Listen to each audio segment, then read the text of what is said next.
All right, good morning. I'm Patrick Hurd, Principal Consultant at Community Business Australia.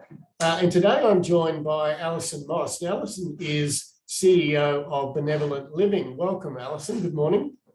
Good morning, Patrick. So glad to be here having a chat with you today.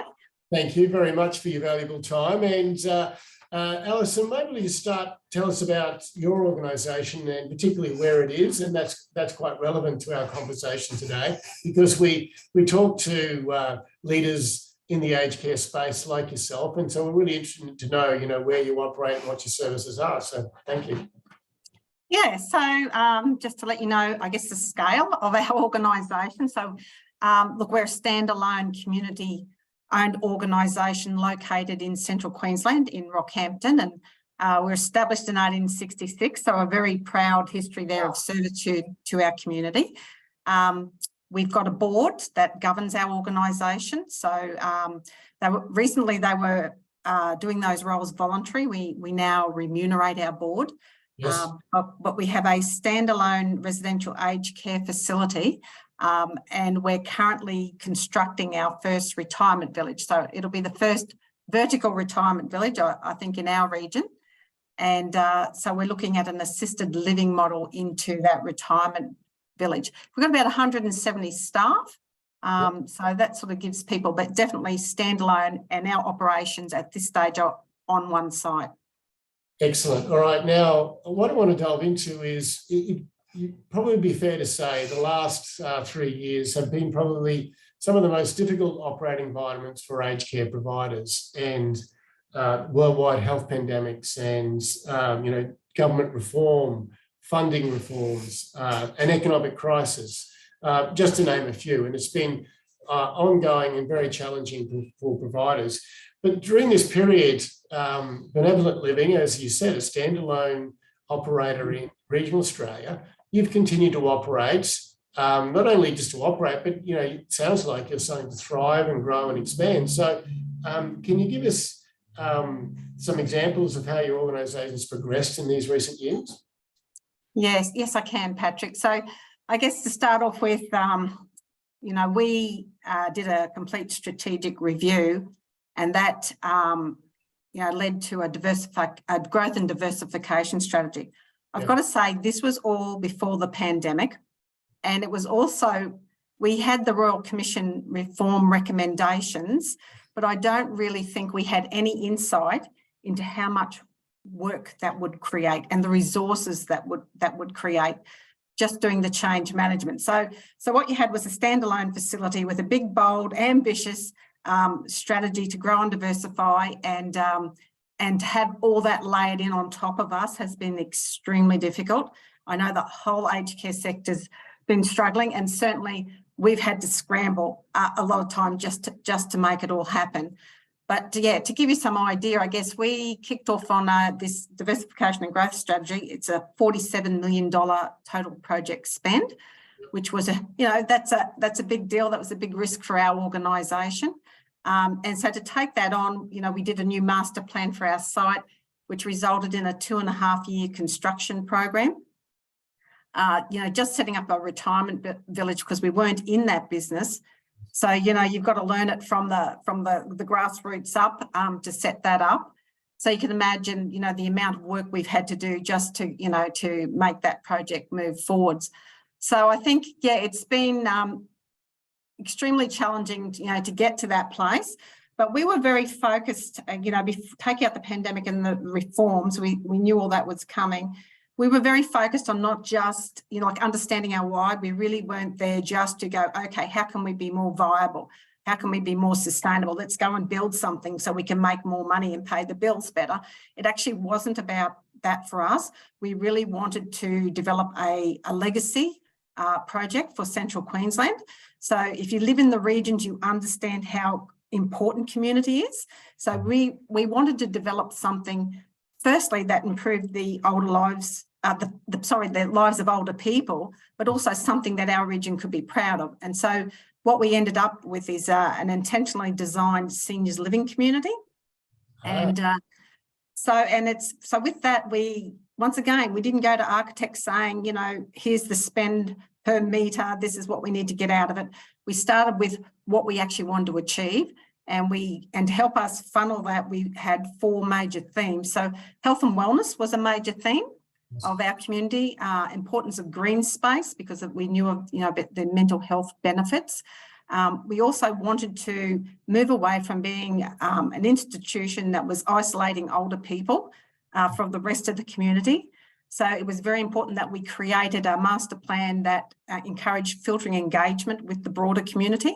In fact, we wanted to be part of everybody's Rockhampton's lives, or we wanted as many partnerships, we wanted as many people involved in our community, even if they didn't have a loved one in care. So that was part of our strategy as well. And one of the really great things, one of the best decisions, I think, is we also decided we wanted to have a theme. And, Rockhampton's beef capital of Australia, but we didn't think that was a very good theme for our senior living community. So we decided to do an arts theme, and it's been so hugely successful. So it's not just an arts program. What we've done is we've actually embedded an art gallery, a fully operational art gallery, into our site, an art workshop and other community spaces that we invite the community in to use. And of course, we selected the arts because it's very well known that it's really good for mental health and depression and anxiety. But if you want intergenerational activities and you want filtering engagement on site, this is the one way to do it. So, we went out, we developed a creative arts strategy. We have our own exhibition program person that actually runs this. And look, that's just been hugely successful. So, yeah, so just wanted to sort of outline, there was a lot behind it. It wasn't just how can we be more viable. Well, thank you. And such innovation is just incredible. And Alison, I'm always talking with leaders and working with leaders. So I'm always interested, as a leader of this organisation, what's been the learnings for you during this extraordinary period? Let me be clear. I mean, it's been a very demanding period. You've outlined that yourself in an earlier comment, but what are the learnings for you as a leader during this period? Yeah, look, I really think some of the key elements of why this has been successful is that we really got clarity on vision. Prior to that, I think we were like a lot of regional providers. We were good at taking all the information in, and we're looking at different ideas. And you've heard the paralysis by analysis. I think we were in that space, and there was lots of suggestions. And I think once we got clarity of vision, we weren't off chasing skinny rabbits. We wanted to chase one big fat rabbit. And so that allowed, it flowed. We got the plans in place, and, and getting the right people on the team was absolutely instrumental. I could not emphasise that enough. You need the right leadership team, you need the right board. And for myself, I even accessed an executive coach. If you are a standalone provider and you expect your CEO to know everything, you're asking an awful lot of them. And so one of the things that has been really helpful for me has been to access an executive coach. It's someone to bounce ideas off. It's someone to challenge me. They're not a yes man. They're not like anybody else on your team. In fact, my team's not like that. But yeah, it is lonely at the top in these smaller organisations. So that's one thing. So the learnings, I think, get that, like I said, clarity of vision, get the right team, get your board moving in the right direction. Yes. Also, you never know everything about something before you start. Like when you do a big project like this, it's a huge risk. And for a board to get across that line and sign off on it, on the business case. But if you put the research in, I think, it's about backing yourself and you learn as you go. As long as you've got the right strategy in place, you can get the right people around you to actually deliver.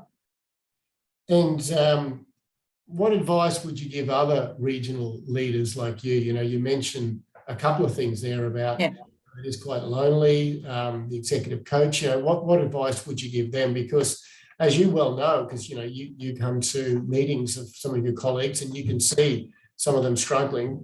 Again, what advice would you give them? Yeah, I think first thing is if nothing changes, nothing changes. Yep. So those key things that I was actually talking about is starting with the leadership, getting some diversity of thinking around the table. Because sometimes I think when you've been doing the same thing for a long period of time, you're defaulting back. So I think to really challenge yourself. One of the problems we had actually is that our business was historically quite, when I say profitable, I don't think anybody's really profitable, but because we had strong financial performance, we had a number of directors that, well, why change? We don't, it was hard for them to really get that urgency. We're okay, we're doing okay, we're doing well, and we were, but that was not going to set us up for the future.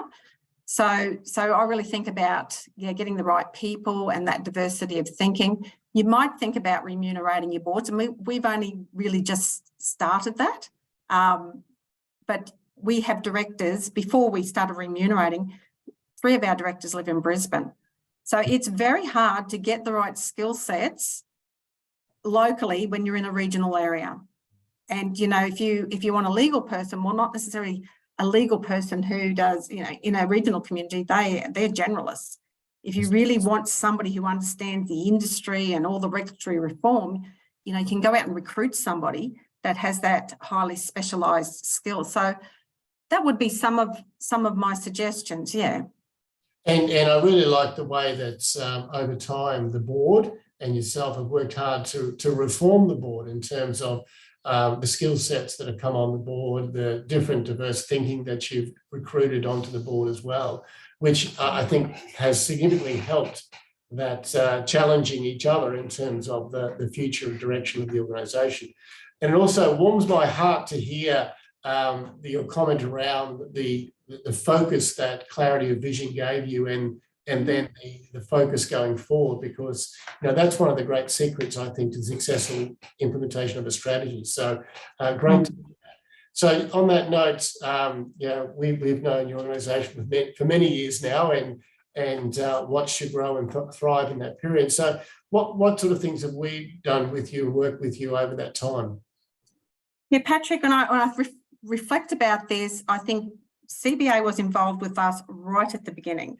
Yeah. So, and it was actually you that we asked to come in and help facilitate a strategic review. I actually, at that time, had a split in my board, people wanting to do things and people, quite conservative and worried about risk.